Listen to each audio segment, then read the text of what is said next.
What up, my fellow NBA lovers? This is your guy, Marcellus Ease.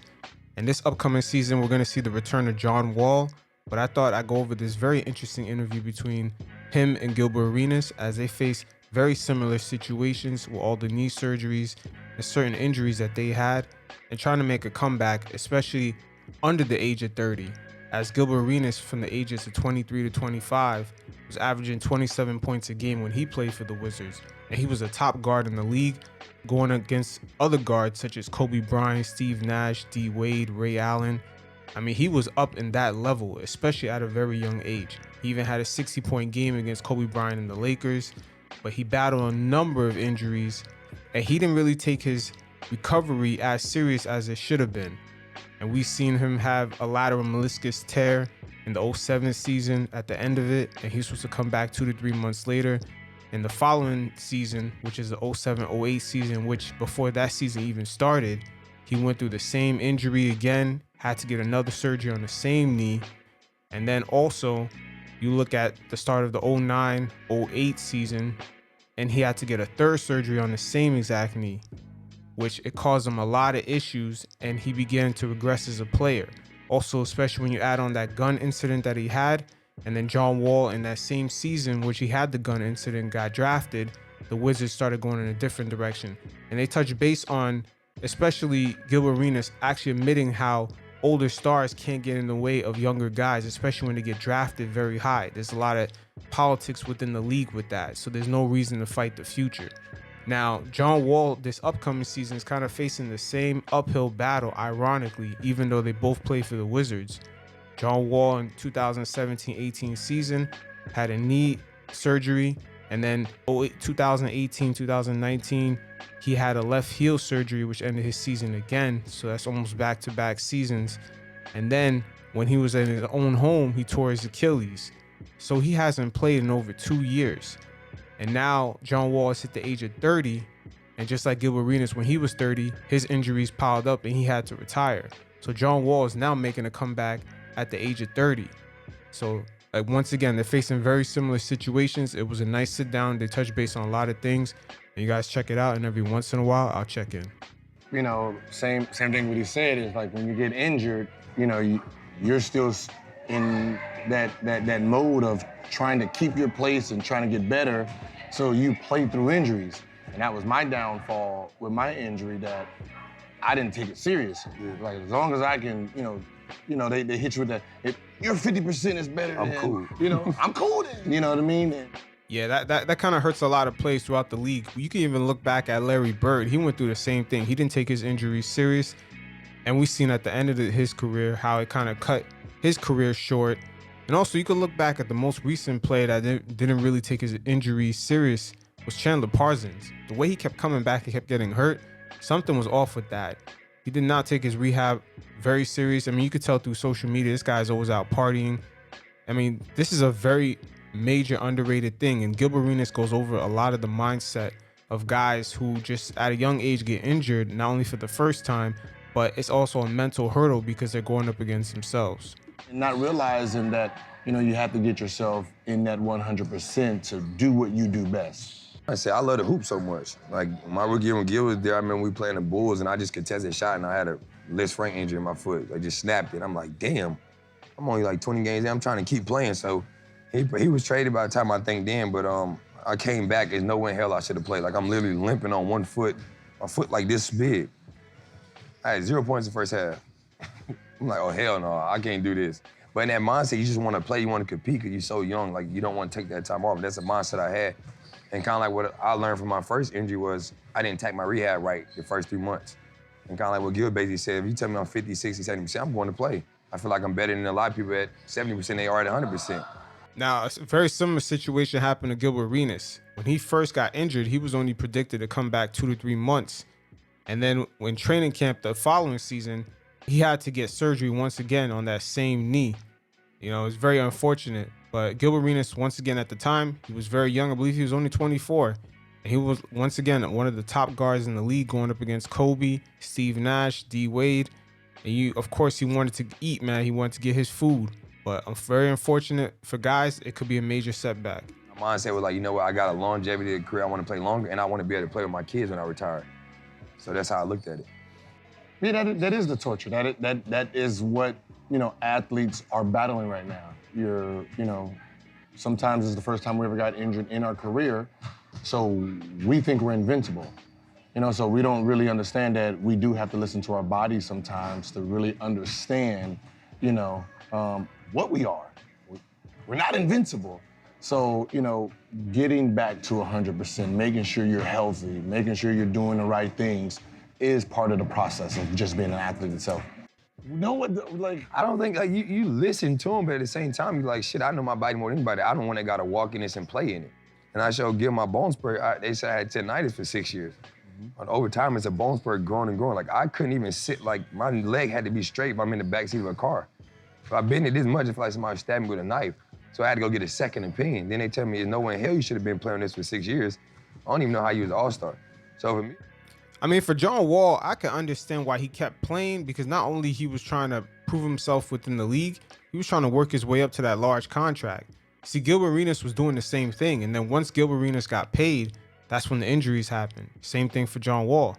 It's very unfortunate for the Wizards. Back-to-back point guards that they had, once they paid them the large contracts, the injuries started piling up. be averaging 20 and 9 on one leg. I'm like, shit, imagine if I got 2 legs again. So at the same time, like, they make their decision. That's why you always got to get second opinion. A lot of times we first come in, some people don't care about second opinion. They be like, first opinion, or I don't want to know opinion. I'm just do my own thing. Sometimes, man, reality, that second opinion may get in the way of you getting that large contract and having the time out to prove yourself within the league, because guys they would have to take a break and just start from scratch again. And I don't think a lot of young guys got the mentality to do that. you probably got to put it to the side. Hard head, make it soft ass. You got to remember, as an athlete, your ego, you got to remember, it takes a certain type of mindset to get to places. It takes a certain type of confidence. It takes a certain type of, ability. So when a doctor says you can't do something, it chalks it down to what I've already heard. Well, they said I couldn't get here. They said I couldn't do that. They said, I'm gonna prove you wrong too. You know what I mean? And we've seen a lot of athletes over the years basically get their athletic death in public. We've seen it with Carmelo Anthony recently. We've seen it with Kobe Bryant at the end of his career, him even going to Germany to get additional surgeries that they weren't doing in the States in order to continue his athletic prime. Also, of course, we've seen almost every athlete hit that wall, which is, of course, they said Father Time is undefeated. But a lot of these guys, sometimes Father Time comes knocking early because of injuries, guys like Penny Hardaway, and it's hard for some of these guys to accept. This gets chalked up as doubters, in a sense. So that is usually that battle that athletes have, is really being injured and really understanding that is your competition now. Like, the competition you seeing running up and down is on hold. Your competition now is with your body. And can you imagine a young athlete, especially a guy who's been drafted top pick, or a guy who's performing very, very nice at a young age, especially a guy like Gilbert Arenas, and all of a sudden they have to start over? They have to kind of just go day by day, shot by shot, step by step. It's very hard for young guys to go through that, especially when they haven't even put a footing into the league yet, and also work their way up into that contract. Take it serious, and you're gonna have to compete against it. That's like what I went through. Like, I almost had to cut my foot off. I had 3 infections. And, most people with Achilles injury, they be like, you're done. Like, you lose your exposure, you lose all that. And my mindset was, I can prove everybody wrong. So I attacked my rehab at a different level. And I took my time. Like, it was moments when I was just dribble. And, Gil probably knows spot shots where I couldn't get on my toes. What the hell is this workout doing? I'm not getting better. But I had to take those baby steps and believe in myself and have the right team around me to get back to where I wanted to eventually get to. Now, about those baby steps, I'm wondering if Zion Williams is kind of going through the same thing, because he's very young, and now he possibly has to take baby steps in order to get back at 100% health. And that may be something that he might not even be taken as serious, because once again, he's very young, 18. And of course, we all been through the kind of similar experience. When we're young, 15, 16, 17, 18, ain't nobody thinking about injuries or recovery or taking baby steps. that thing is kind of, out of sight, out of mind. When you're young, you kind of have this invincibility feeling that, you're not going to die or anything, injury prone is not going to happen to you. Yeah, I remember someone asked like, "What do we think about John Wall?" I was like, "It's not his jumping leg, so he's not gonna lose his speed or his jumping ability. So it won't be a change. The only change is mentally. He has to remember what he does and then work on what he doesn't do. So when the game starts, it's like that, and that's where that injury was. It wasn't like a typical, dominant jumping leg where, like you're at a halt and you have to rebuild your whole game around it. It's like, no, that's not gonna affect him. He just Now, John Wall coming back off this injury for next season, hopefully he worked on his jumper because he's going to need that a lot more. And it'll be very interesting to see if he still has that quick first step that he had, because that was a major part of his game. I mean, he hasn't played in over 2 years, so I'm pretty sure that first step, it might have taken a step back, but who knows? once he starts getting out there, just trust it. Trying to understand all the basketball in a different way. Like as a player, we sit on the sideline, we watch the game, and like, damn, I can do that. Why the hell are you doing that? Then you see that from a coach's view, it's a lot different. That's, sometimes when you're injured, you have to look at the game, from a different view. You have to understand, for the first time, I can't go out there. Let me watch the game. Not as a fan, not as a player, but this middle ground of trying to learn and understand what I was doing. Understand while I was successful, how I'm gonna be better, when I get back on there. And that's that time where you really have to, dial in and look at what makes this player tick, what he's not good at, and just take those little notes inside your brain, so when you do get back out there, it's like you never left. I'm wondering sometimes if injuries is great for certain players. We've seen guys like Russell Westbrook actually possibly never even taking the time out to be looking at game footage. Just the way he plays, it's just, there's no strategic approach to his game. It's just go, go, go, go, go. Sometimes when guys get injuries and they have to start looking at the game film because there's nothing else they can do, they can at least increase their mental approach to the game, being more strategic, kind of starting to understand some of the more inner nuances and artwork of the game. And this helps out a lot of guys. I always wonder if Russell Westbrook, had he gotten injured during the early portion of his career and had to sit down and start understanding game footage, started looking, at things from the past, comparing them to the present, if his game would be a lot different. If he wouldn't be more like, all the time, go, go, go, go, go. He would actually slow down and start, controlling the pace of the game and being a lot different. Sometimes these injuries, man, they can increase a player's sharpness. No. And then if you're a player, like say if you injured, you on the sideline and you see somebody do something like that shit ass, I do so like like my mindset, like when like they say some of the point guard that back me up, I gotta realize when I'm not playing, they don't do the same thing I do. Mm-hmm. So I have to allow them to play the game their way, play, but just try to help them out what I see. Cause I'm like, damn, why he do that? No, I wouldn't did that. Well, he's not me. Like that's the toughest part about it. So you had to strip the emotion out. Nah, I had to take, like, it's like a lot of players that retire can't be a coach because they feel like they still in that player's mode. Like, so they take the player like, damn, you supposed to do what the I'm doing. You can't get it done, then I can't coach you. And we've seen that play out a lot. We've seen Magic Johnson and not work out. That's why you never see guys like Michael Jordan even try to be a coach, or Kobe Bryant. I mean, Kobe Bryant probably just try to pass on what he knew of the game onto other players with that Mamba camp, with the Mamba facility. But the major top players, their game has always been at a certain level. So, when you tell someone to do something, they expect guys to actually just do it. But because their talent is so high, they don't really get it. That's why more role players tend to be better coaches, because they always had to bring more than just the physicality into the game. They had to understand some of the inner nuances, some of the positioning. Maybe they're not as quick, so in case they can't defend, they don't have fast enough lateral movement, where to be at. Small things like that they brought to the game. And that's with a lot of film work, a lot of understanding, that the top players in the league, they don't have to go over these things because they already were born with the natural gifts. That's just an ability, of just trying to figure out how to process it and retranslate it. like I gotta be able to see it, understand he can't do it, and then try to process it to tell him how to do it in his way, in his not my ability. way. Yeah, you know, so you know that's just something you try to teach yourself. You know, that's just trying to translate different things on the court, and you know, it's all of the work. Like when seasons come in, we're playing different games. You're playing a beginning of the season part. You're playing, you know, that right before All-Star game, and getting ready to dial in right before playoffs, and then the playoff game. You know what I mean? So your mindset is changing through all of them. You know, so you have to really understand what's going on at all times. Give a damn about nothing else. I'm just ready for next season to start. That's all I care about. Cause that's how much I love the game. You know what I mean? I want to play all day and consistent play. But I just like being out there, being in front of the fans. Like, you know what I mean? I feel like the bubble was dope for them to finish the season. But it's just like what we just did now, play pickup. That's all you're doing with virtual fans. Like, anybody can go in there and have a hot day and get 50. It's like playing AAU, you know, you get on that bus, go about 5 lights right, you get to the hotel, come right back the next morning. That's all you're doing, so it's a lot easier. You don't gotta worry about, you know, getting on the flight, go through your checkpoint, get to the hotel, room service, get up early for me. It's a lot more easy, so it was fun for them.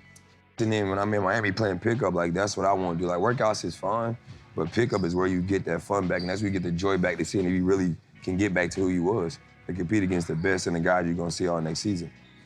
When the competition kicks in, he's going to what he does best. And that's, you know, and that's when I'll yell out, nope, go the other way, do the other thing. Do what you've been working on this whole summer. Working on your pull-up, working on your jumper, working on, you know, this and that, and trusting it. I know it's game point, and I know what you want to do. Do the other thing.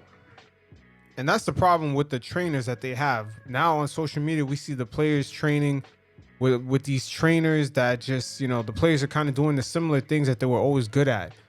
And that's the thing about some of the more NBA veterans. They actually push some of these guys in a different direction. Like, hey, you need to add this to your game, because they understand what they're looking at. Some of these trainers, man, they kind of just train the guys on the stuff that they're already good at. I mean, we've seen a lot of Hoodie Melo highlights in which we see Melo taking a bunch of long mid-range shots, which that's pretty much his game, but that wasn't the direction that the game was headed in. They needed him to be a more spot-up shooter. Stop taking those mid-range shots. Stop holding the ball so much. All his training videos was just of him doing the same old. And that's where the NBA just needs a lot of the older veterans that used to play to come in to coach some of the newer guys on some of these things, because the old vets, they already know what they're looking at. And plus, they're not going to have any hesitation to criticize these guys, unlike a trainer who never made the league or even made a high school team or even made a college team. You got to trust the other thing just as much as you trust this thing. So now you have both sides of both of your ability. So, you know, I'm in his head. Yo, nope, keep going. Stay that way, until they stop you. You know, and that's what it's about. Let's be serious. How many of those trainers you think are doing that with some of these players? Telling them, no. I mean, how many of them even have the reputation to even tell a top player like, no, or like someone like Ben Simmons, hey, stop doing this. You need to take a jump shot here. There's not too many trainers that can do that. But if the league kind of build up a more reputation with some of the older players and kind of bring them back as seasonal trainers, they can actually, you know, sort of give some constructive criticism to the youth to work on some of the things that they're not good at to improve their game. Right now, unlocking a whole other side of your game, so when you come back, you have a full package. You don't have to rely on your what you're great at, you know, and that's what, you know, sometimes we go into summers and like let's say somebody like Steve Nash or Kobe, what they do is they look at what they did and then they tear their game all the way down to ground zero and then build it back up. You know, so when someone gets injured and you say, all right, play, and then, you know, then that environment is basketball, he's gonna naturally just say, all right, he can't guard me, boom, and he's gonna do what he does best. And this is when you say, well, no. That way. Do the other thing. Do the step back. I don't need you getting to the basket. Nope. I don't need, work on your pull-up, work on your timing, work on your jumping, work on this. And that's what, now is trying to teach him to use pickup games for, getting better. We've seen Phil Jackson actually play some of these similar roles, especially with Kobe, where there was one season which they came back, it was a brand new season, and then Phil Jackson kept telling the media, Kobe needs to work on his post-up game. And then in that season, we've seen Kobe do nothing but post-up moves.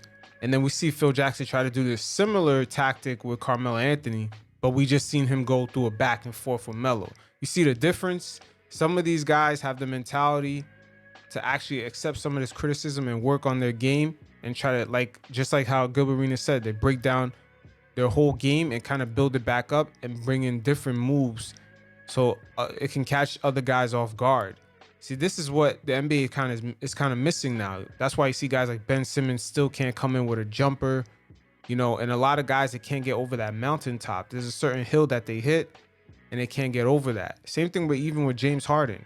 There's other things he should be bringing to his game besides just the offensive side, so he can get to that Western Conference Finals and even get to the NBA Finals. He just keeps hitting a certain point on that hill and he can't get over. Because you got to remember, you got pickup and then you got practice. The next time you're going to do something like this, training camp and practice, which is a whole different game, and then game time. So if you've never actually prepared yourself for this, when this time comes, you're just going to keep doing the same thing you've been doing. So like today, you hit what? Like 15 pull-up threes, you know what I mean? Coming down, something that he never thought about, but he's been training and practicing and working on them. So if you're gonna train, practice, and shoot 1,000 shots a day, make it in real time and have confidence shooting it.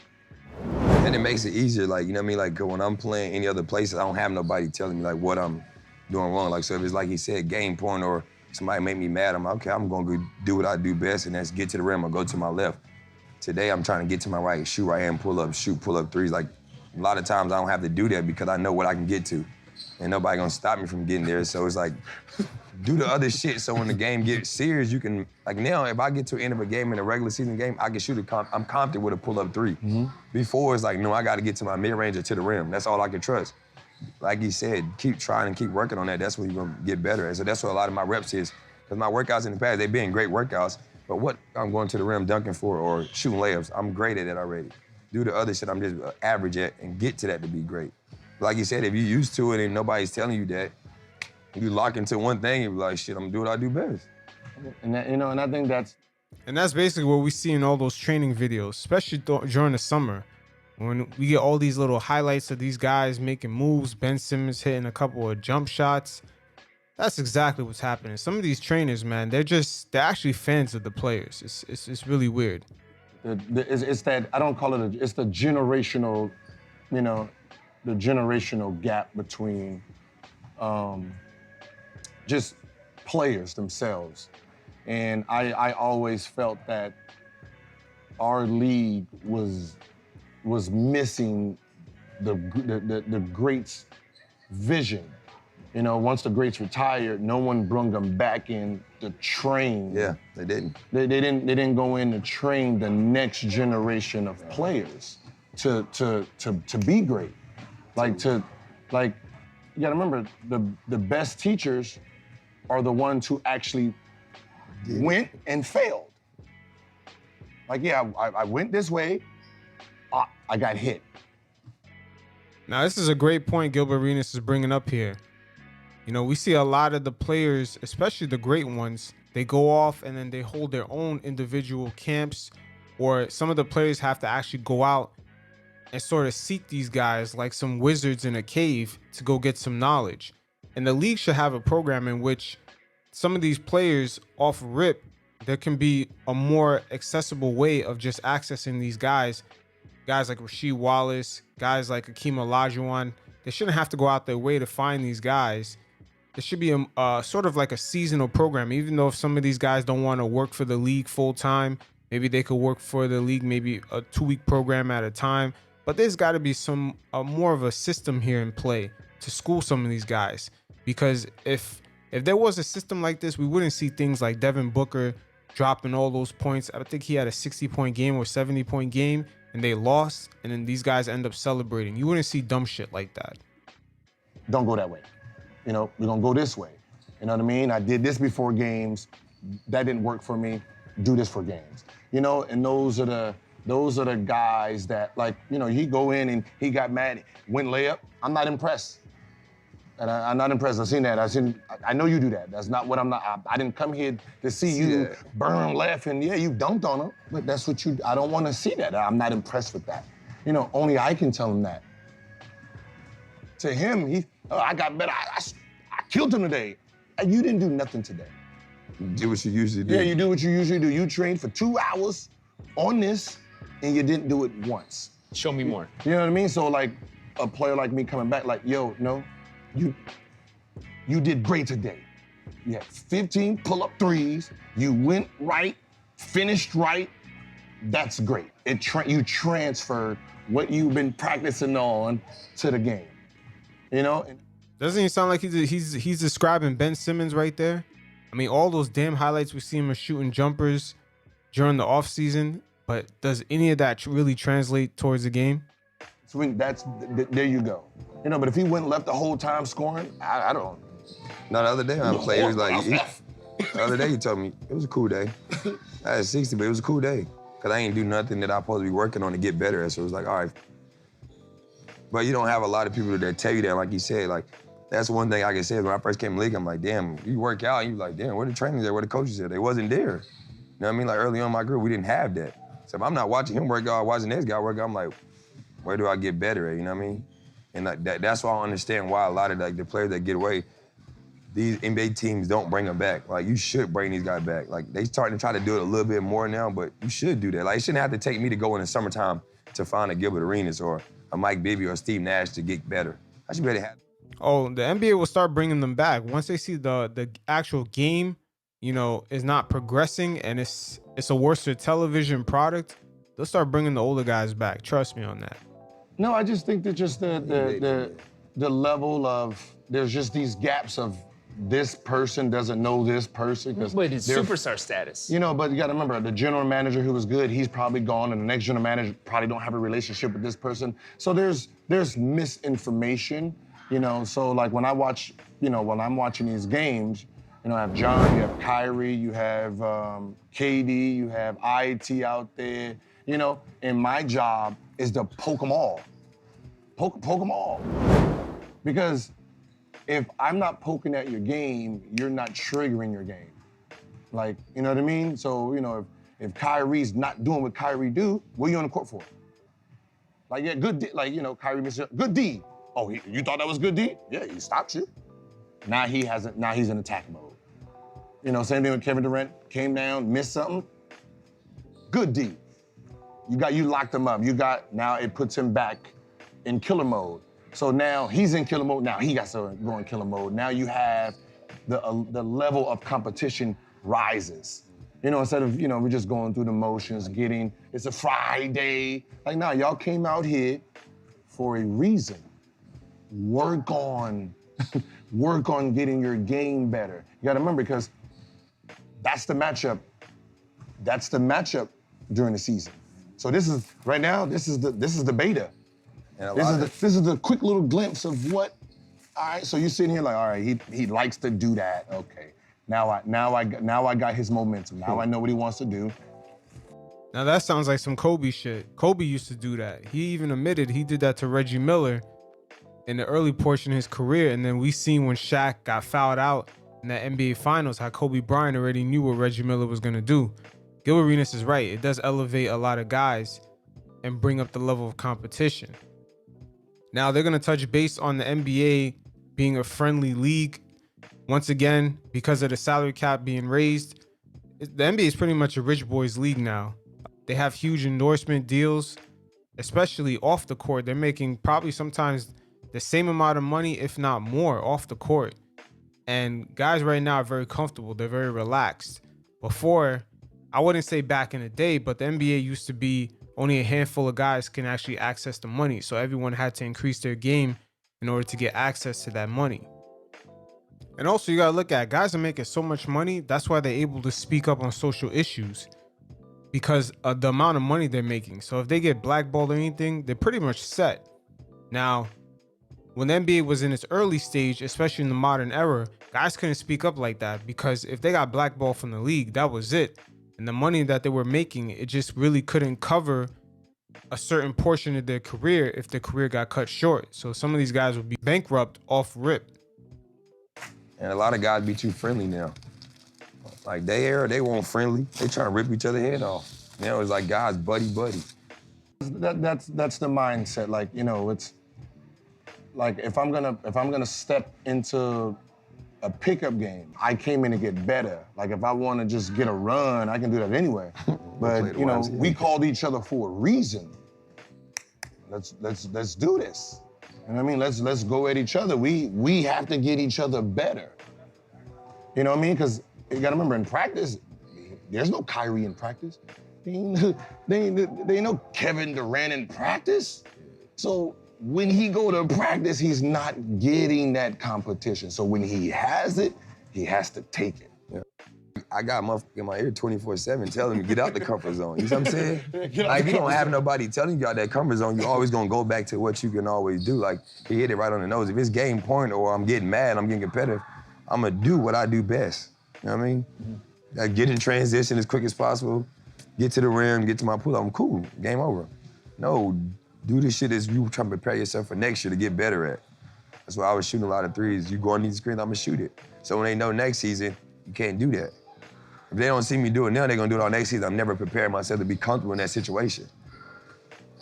You're gonna live with the bad results. Sometimes you're gonna make something not, but I know I'm confident enough to take that shot.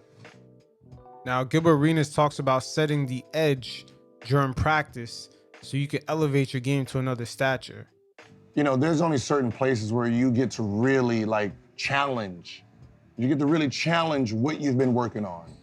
You know what I mean? These are, you know, you work in phases. So like, even when I was in DC, I'll work on some stuff, and then I'm like, the DC, you know, they got their own game, so I do get the real bump. But I was like, well, I'm not gonna be playing against you guys I gotta go to LA. They're at UCLA right now, and these are the names I heard is there. I'm going. Get on that flight. I don't care about my friends. I'm coming there just for them, just so I can see it in real time. And when I get there, I already let them know, I did not come here to pass y'all the ball. Whoever my team, sorry, you're not on my team in regular season, so I'm not gonna I didn't come here to pass it. I did not come here to play make. I came here to dominate. We're going to 9 or 11. I'm trying to score all 9 or 11. I'm only gonna pass it if you stop me. So the defender know, the back line know, everybody in the gym knows. If I get the ball, I'm trying to score. Now, I have the best defense, the best players, and I get to run at it at real time. And that was all I went into pickup games trying to do. And that's a hell of a way to set the edge. Talking shit to guys like that, you already know you're gonna get the best out of them. That was very slick by Gilbert Arenas. I see what he did there. But you gotta remember, it's trying to find a way to really challenge your game. And the reason that mindset came is I used to watch Kobe before the game, right? And how we went to shoot around in pregame, getting our shots up, they do the little hand and the, you know. No. This man in real time, full contact, and you better hit him how he gets hit in the game, before the game. So if he's doing, you know, 1-2 at the elbow pump fake, you better jump and you better land on it. And I'm like, yo, he's getting hit harder in this than we are in a game. Yeah, that's Mamba mentality right there. And if you don't hit him, that's not realistic. That's not what they're gonna do. Rajah Bell is not gonna play me like that. And I'm sitting here, and I'm sitting here like, you can't fuck with nobody that got they mind trained like that. That's scary. And that's what he's practicing in 2 hours before the game. He's playing us. And he's over here talking about Rajah Bell won't play him like that. He ain't that nice. He plays me dirty. He's gonna pull me here, and then now he's playing. He's showing him how they do it. how he does it. He's gonna go here. He's gonna swipe this way. So let's go. And you're just watching it in real time. So now it's like, okay, I need to figure out how to mimic real game situations during my off time. And that's how I used to approach it. You know what I mean? And That mindset is crazy, bro. Like with you get doubled in the game, right? Mm-hmm. I'll be yelling. Double. Y'all better double me. You see what I'm doing here? Yo, I told Kevin that day. You weren't that day. I told him, he said they double team. I said, shit, I'm getting double too. What the fuck is the difference? Because I know that in the game. That's why I'm like, I'm gonna get double. Yeah, like I'm gonna get trapped in pick and rolls. double me. Y'all better double me or he getting ate up. So now they're on alert. The back line is ready, this and that, because I want to see in real time what's going on. Because you gotta remember, if you really think about the real game, you gotta remember there's a real game and then there's everything leading up to it. If we work out here and we have this rule, no doubling, right? Training camp comes. There ain't no doubling, we're just playing, putting in our plays, putting in our defense, getting ready. In practice, we're not doubling each other. No one's doubling. So the first time they're gonna see a double is in the game in real They don't know time. how to react to and it. once you get hit with it, you don't know how to react. Why you So think half your game is done. Motherfuckers throwing the ball out of bounds, don't know, like. Because it's the first time you're seeing it in real time. They double, you're like, oh. A lot of people, when they in the post, like a big in the post, a guard in the post, they never been double. They don't know how to get out of a trap, find the right guy they don't know. So you have to understand and realize this summer I need to really challenge myself in this. So if I'm gonna ever be working on one-on-one moves, I need to have two defenders on me. That's what I'm gonna see in real life. So now I know, I can really work on how traps come, how fast he comes. So this man's coming from the top, and I always passed it, but there's a gap here. That's how I look at it. So now you get to look at the game like that because you get to really process it. Like I'm looking at the back line. The guy guarding me, I don't even pay him no mind. I'm looking at, I know the big coming every time. I know this guy's sinking down like the rotation. I look at the next guys in line. That's how I know to find my shooter in the corner, might throw a lob. The guy in front of me, you just there. Perfect day for me, my first day when I got here, because I'm playing in Miami, it's not like length guys. I'm not playing KD at the 4, DeAndre Jordan, and Meech at the rim. So my first day, I had like 6 turnovers. I'm like, shit. It's my first time playing against NBA length again, so I had to reconstruction my brain to realize what it's gonna be like. But now the NBA is so much spacing, bro. Like, you put this guy out there in the NBA now, you just switch it 1 through 5, and you tell him, guard me on the island, it's a field day. When you first came in, you were getting your ass chucked. It's a real 4, it's a real 5. And you had one shooter out there. He was a lockdown defender, he was a shooter. Now, your best defender can't even get on the floor sometimes. Because you can't make a spot up 3, we don't need him. I'm just gonna run and pick and roll, get him off me, and now he's guarding the worst player on the floor. What is the point of having him? So now you see guys, we had Isaiah Thomas and Ishmael at the backcourt one time this year. Because it's about putting your best scorers out of your best one-on-one players and not about a team game really no more. And that right there is kind of killing some of the nuances of the game. The NBA game is sort of like boxing. There's different styles, there's different fighters. But right now, everyone kind of has a similar style, so it becomes very predictable for the viewer. This is something that the NBA is going to really have to work on, and I believe they're going to have to adjust some of the rules so they can bring back some of the nuances of the game as far as styles, because the viewer right now is just seeing the same thing being done over and over and over. Pick and roll, get a mismatch, and let's shoot a 3 or just go for a one-on-one ISO layup. The game is too predictable right now. That's probably the reasons for some of the ratings. But that's like me. I'm looking at the shit like shit. I wish it was like this when I came in 2010. Yeah. But it wasn't. It's just the game has evolved. So now you see these young guys, they talented, don't get me wrong. It's just it's easier for them now. It's like you put an MVP D Rose in there. That's my rookie year. You put him in the NBA now. You're like, what the you gonna do with him? Yeah, but that's what people got to understand about the game too. You got to remember, this generation was looking at me and Iverson. So at that point they don't have, in their minds, AI's not a 2 guard. I gotta learn how to. No, he's a point guard. He's coming down. He's gonna shake you.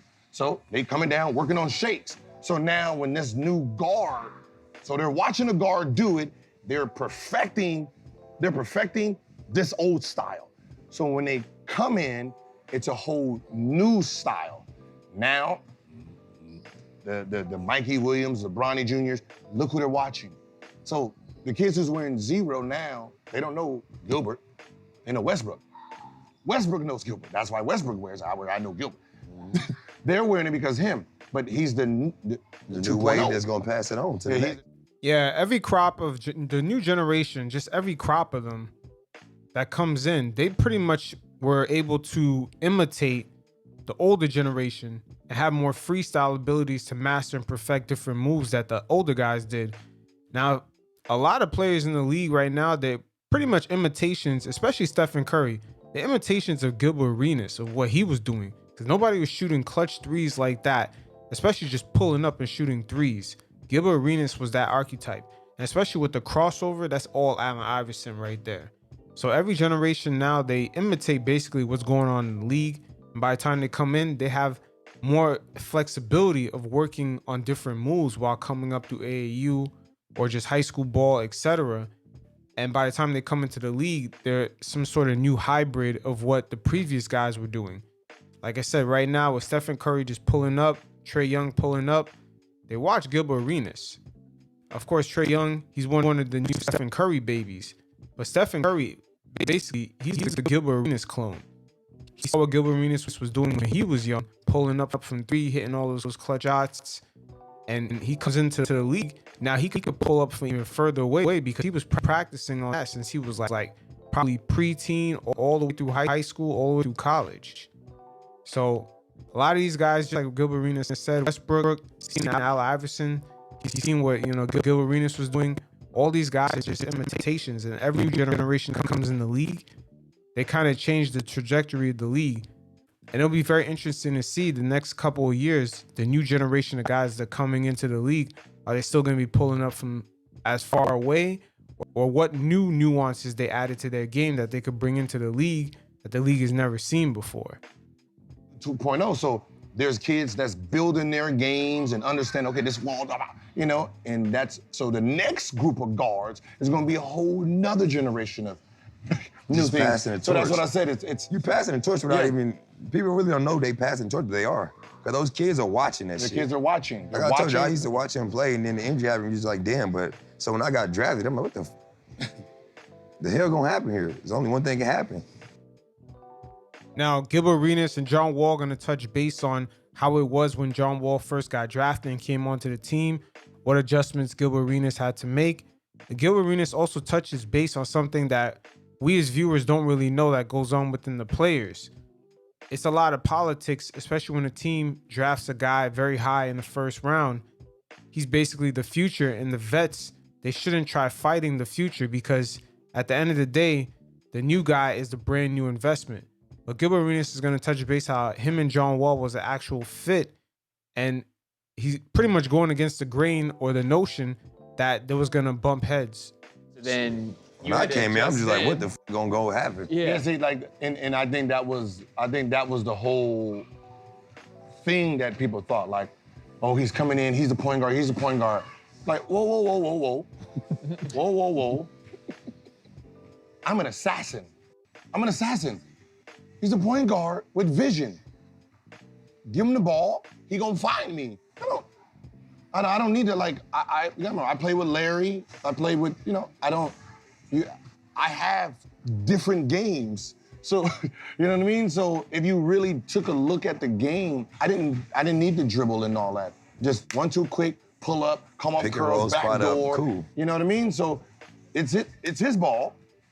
And let him, like, I already watched him in the summer. I already watched him coming into college. Like, his vision and what he was coming in with was for the rest of the group. Because you gotta remember, me, I'm there. I don't have time to worry about if you got 4 shots or that ain't my, he's They weak just took back all there. that off him. Like, Yeah, you gotta think, if you're a scoring point guard like he was, I'm not worried about getting y'all the ball. I'm trying to get my shit. So when I came, it's like, okay, now I get my more shots and I gotta get the ball. Yeah, he gonna get his regardless. Yeah, you remember there was the point where they had you at the one, at the one, me and Kirk Heinrich. Yeah, it was all 3 of us. You got 3 point guards playing the 1-2-3, because we didn't affect each other's realm. You gotta remember. Now, this is very interesting because, of course, you already know how the media is. They love to pin guys against each other and create these storylines, especially with John Wall and Bradley Beal. Even though there was never a beef, they had to eventually just talk it out and even question each other. Even though they had no situation with each other, they even had to question each other. Was there even a real beef the way the media was talking? And of course, these three guys, they pretty much all did fit. Kirk Heinrich, he was sort of a role player. He understood his role very well. He did not get in other guys' way. Gilbert Arenas had a skill set that John Wall didn't have, and that was shooting jumpers and scoring like an assassin. Like he said, John Wall was a guy that had a lot of vision. He could penetrate and create for guys. So they did fit. Kirk knew how to play without the ball because he played with Duhan and Gordon and all that. So he knew how to, so I knew how to jump in and out. So let the young boy have it and we'll feed off of him. You know, and that's how that worked. That's why there was never the clash. I gave that shit up. Hey, bro, this your team. Here's the keys. Don't worry about me. I let that be known. As soon as he came, it was like, you know what? This your team. You the keys. You the future. I'm just waiting around until they decide to move me and see what they're gonna do. We're not even gonna sit here and do this battle of young versus the old. Nah. I've seen that. I've seen that in history already. I know how that play out. I know how that play out, and it's not in my favor. So. Well, you weren't that old. No, but he's drafted for a reason. He's the #1 pick. He's the #1 player in the country. Injury, got the black cloud on me. I can't beat this. There's no matter if I do outwork him and beat him in practice, that's not the point of it. He's the future. The future has to play, period. The future has to learn how to develop, period. So I'm not gonna stand in that way. I'm not gonna stand in the way. If I wanna be. Yeah, it's very interesting right there because we've seen a lot of players butt heads because of this. But Gilbert Arenas, he's a very smart dude, man. He understands because once a franchise invests in a top pick like that, you already know how that goes. Especially around the time that it happened, Gilbert Arenas already had 3 surgeries on one knee. When it's pretty much shown that it was pretty much a botched injury, especially the recovery, everything was botched. To do 3 surgeries in 1 year and just one knee, it wasn't a good sign, and there was no real reason to fight it. And he already got it. He already got his big deal, his big 6-year contract. There was no reason to fight it. To survive in the future, I gotta let the future come. So here you go. Here's the keys. If you want to know how the car works, ask me. But it's best you learn and find out for yourself, and we'll be here when you need us. That's why, like, me and Kirk, we're the vets, and it's like, no, young boys leader. We had a great time. Like, You know, it was easy. It was easy for me. Is that what you expected, though? I didn't know what the hell to expect. To be realistic, I'm #1 pick. You know, like in my mindset, like being like he could tell you, I'm being like #1 high school player. I'm going to college. I'm like, yo, I'm playing with other All-Americans.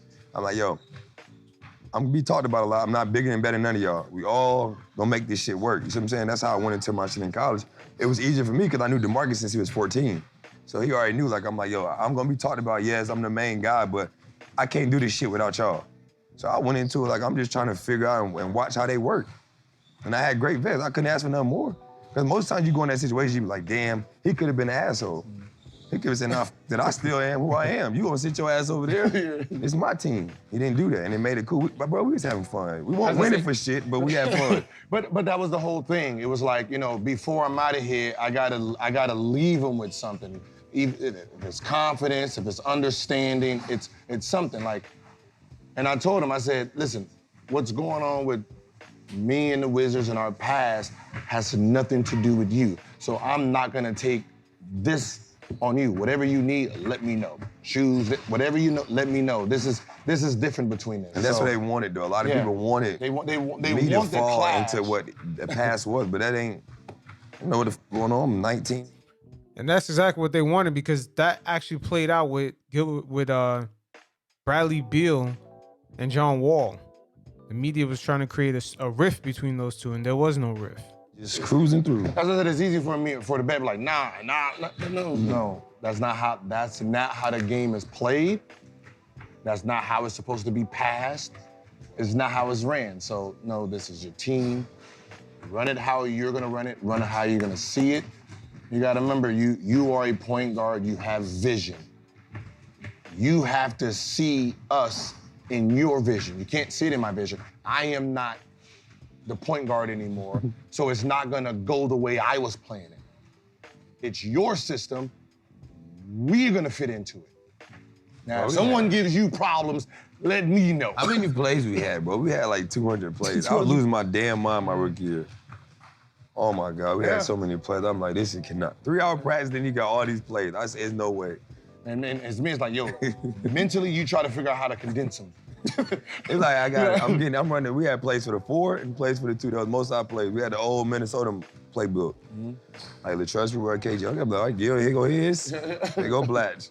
Everybody else, you gotta figure out. And I'm sitting there trying to tell them, like, yo, you gotta figure out how to condense it for yourself. Like, yeah, it's built for this and this, but you're the lead dog, so don't worry about like trying to make us happy as as veterans. Yeah. I know you're the point guard and you're trying to make us happy, but you still have to come into this with your own style. Our job was to basically just make it easy. So he's playing. You gotta remember, the #1 pick. He has an ability. You have to let the ability play itself out. So the structure of what black and white is, you can't allow it to happen. So you have to really sit there and play. We're playing chess. We're playing chess with the game. We're sitting there watching. Like, he goes left and he can see that pass. So if I go left, I'm gonna see you in that right so corner. So when he can see that pass, so you don't need to float up. So he can make that deep pass. I can't make that. He can make that. So you don't need to float on that because he can see you right there. Like if you see today, I ran a pick and roll today and I threw a pass. I'm telling Bonga stay corner. Like there's no need to lift up. But like he hasn't played with me a lot. So like, even TB, like how the fuck pass to him? I'm like, I can score, but I pass too. I mean, like his job is to get a fucking bucket. If I pass, maybe because I couldn't get a shot off or you just wide open, got no choice. My job is I got to get guys the ball on my team. A lot of guys can't score, you know what I mean? So my job is create for yourself and then create for others. So once again, Gilbert Arenas touches base on having older vets around, especially when younger guys are just first adapting to the league. So they can help the younger guys' game transition better into the league while still maintaining their own style of play. And that's where we was wrapping it back to, where the old mindsets, the veterans, the players who played at a high level needs to be around so they can understand the new and then give the information back. You know what I mean? Like, because if me and Kurt wasn't there when he was trying to process this new information, his natural instinct would have been changed. It would have been changed to float up, making a pass that it wasn't a natural thing for him. And this is something that we see in the league right now. The league is so young. We've seen certain guys come into the league average about 18, 19 points per game, and then they never really go past that. We don't see them improve year by year. It's because they're still transitioning their game into the NBA's pace and style of play. But like Gilbert Arenas said, they had a veteran, they can help them understand that they don't have to change their game. They can help them translate some of the information that they're receiving. Because Gilbert Arenas said before that all the players are sort of like their own algorithms. They're receiving information, especially when they first come into the league, nonstop, and they're sort of transitioning their games according to that information. Some of them don't know how to interpret. That's why we've seen certain guys come into the league, like I said, averaging 18, 19 points per game, but they never really go past that, and then they start regressing. It's because the way they're interpreting things, they're changing their game too much when they really don't have to. But had they had a veteran, they could further explain some of the new defenses that they're seeing, some of the new transitions that they're seeing to help them transition their own game according to the NBA style. It's very interesting right here what Gilbert Arenas is talking about. Kirk being there, like, no, stay pocket, stay down, reject our teaching and go back down, because that wasn't his teaching. So we're adapting to his natural ability, so it's a normal game for him. You know what I mean? And that's what veterans are supposed to do. Make it, you're not in competition with the, you're not in competition with the young. They're coming no matter what you do. Your job is to make the process easier. And it's interesting he says that the vets are not in competition with the young. They're coming no matter what you do. And I'm going to bring this back to something that Kobe Bryant did, I believe, in the season which they won the championship. But early in the playoffs, they had a battle against the Oklahoma City Thunder. And it was said that Kobe had stayed at the end of the press conference with Westbrook and Durant. And he looked at them two, and he sort of gave him a look like, damn, those two motherfuckers are coming. He knew it, that at some point down the line that those two guys were going to be an issue, because they gave the Lakers, even though the Lakers won the championship that year, they were young as hell, and they gave the Lakers a lot of issues. I believe that was in the first round or second round.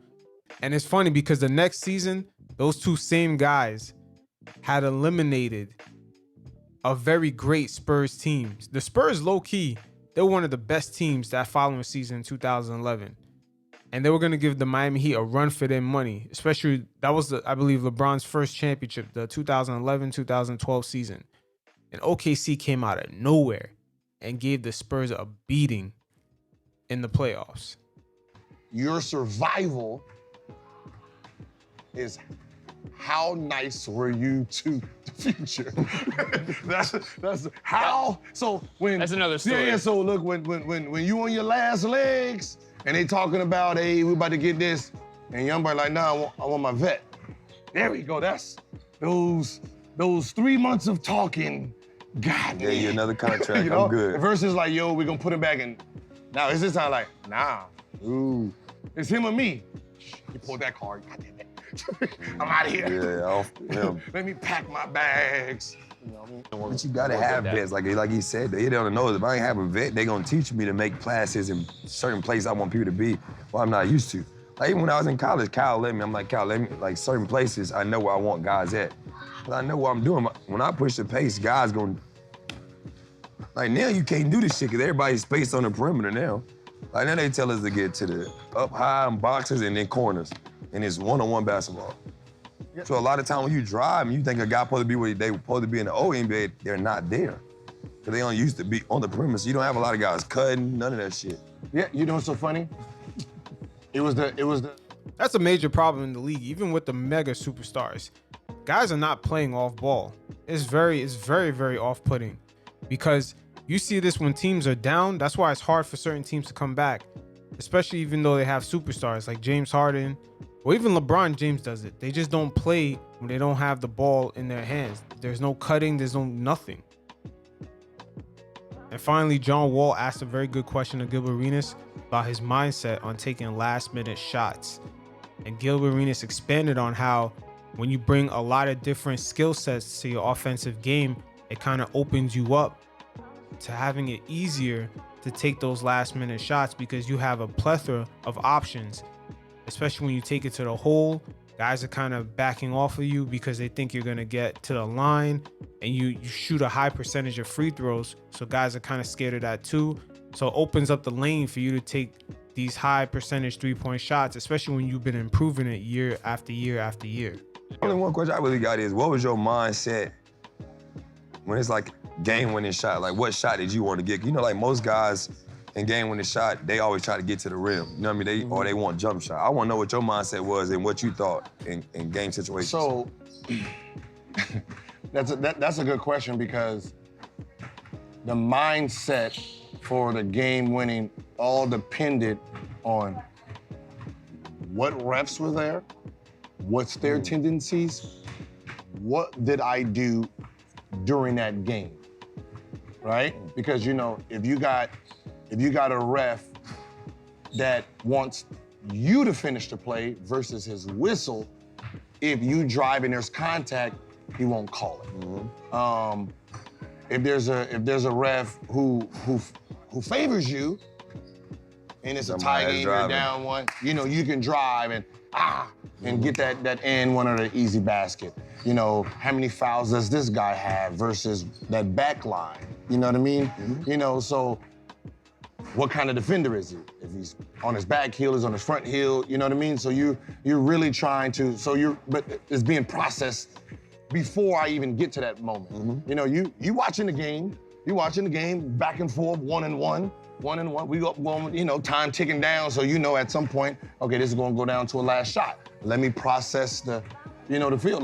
Like as many game-winning shots that the TV shows you, I spent more of my time game-winning free throws and game-winning layups. See, the layups and the free throws opens up the three. Yeah, for sure, facts. So when people are like, yo, how does he keep, y'all know what he's gonna do? No, that's the problem. You don't. You're watching it on the TV because that's the highlight they're showing you. The last 3 games, I got to the bucket, got the free throw, had to win it at the free throw line, got this layup, and they're watching this, so he's already in back pedal. I got you now. You know what I mean? So it's situational, but you got to remember you have to plan for all of it. You know what I mean? That's you have to smart. plan for Right, all of it. that's So smart. it ain't the same thing as, all right, you know, I'm down 2. I'm just gonna shoot this street.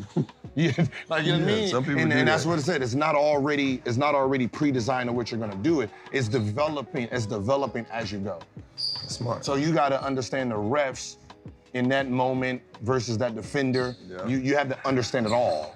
You know, because the refs are technically the most important because they're gonna dictate what you actually decide to do. If you know they've been blowing that thing for you, oh yeah, to the rim. But if not, shoot that jump shot. That's smart though. I never knew that. I asked a lot of people and they never could give an answer like that. Cause they mind say this shit. I don't get called when I go to the rim, so I'm gonna shoot a jump shot. But like you said, if you got a ref on your side, shoot a jump shot for it. It is what it is. Hopefully for John Wall, he did improve on his jump shooting, especially with the game the way it's changed now. It's become a very emphasized 3-point league. I hope that he hasn't lost his first step and he adds a few different nuances to his game. It'll be very interesting to see what happens with his play with the Wizards because they definitely traded away some key pieces that they had to clear up some cap space. And Otto Porter Jr., and they got nothing back for it. Same thing for Kelly Oubre. They got nothing back for these guys. So a lot is going to be on the shoulders of John Wall and Bradley Beal. It's good to see John Wall healthy, and I wish him the best of luck this season. Until next time, you guys stay safe. Peace.